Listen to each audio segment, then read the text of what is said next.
এই দিদিরা এসছে, দিদি কোথা থেকে এসছে বলতে? মনোজপল্লী, মানে পানাগড়। আর আমি কোথায় যেতাম? তুমি আমাদের বাড়ি যেতে, তাই তো? প্রায় প্রত্যেক সপ্তাহে জিনিসপত্র নিতে। দিদিদের বাড়ি কিন্তু আমি যেতাম, আর দিদিরা কিন্তু আমার দোকানে এসছে আজকে, ঠিক আছে? তার জন্য আমাকে আনন্দ লাগছে, আর দিদির একটু কষ্ট হয়েছে আসতে। তাই দিদিদেরকে বললাম যে দিদি তুমি নিজের মতো দেখে নাও। দিদি তুমি নিজের মতো দেখলে তো? একদম সব দেখে। মন ভরে দেখেছি তো? একদম। দাম দুম সব নিজেরাই ঠিকই তো? দেখেছি, নিজের মতো করে দোকানে এসছে, নিজের মতো করে দেখেছো তো? একদম। মানে ভালোবাসার জায়গা না থাকলে কি আসা যায়? সেই ভালোবাসার জায়গা। তাই এটা নাম হচ্ছে রাকেশ বুটিক। দিদিরা দেখুন পুরো ব্যাগ ভর্তি নিয়েছে, দেখছেন? এটা হচ্ছে রাকেশ বুটিক। আপনারা সকলে জানেন যে আপনাদের ভাই আমি মানে এইসব দিদিদের বাড়ি বাড়ি গেছি, এদের সাথে যদি খারাপ ব্যবহার করে আসতাম, ফেরি করতে যখন যেতাম, এর সাথে যদি খারাপ ব্যবহার করে আসতাম, আমার দোকান আসতো না। দোকান কি নেই? ভালো ব্যবহার। বলুক, আমি তো ছোট থেকে ব্যবসা করতাম, তাই দিদিরা আমার আজকে এই দুটো দোকান করে, দিদি আমার দোকান থেকে খুশি হয়েছে তো?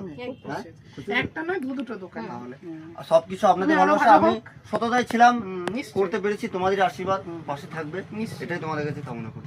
আর আপনারা আসবেন আর রাকেশ বুটিকে প্রোডাক্ট দিয়ে যাবেন। Thank you.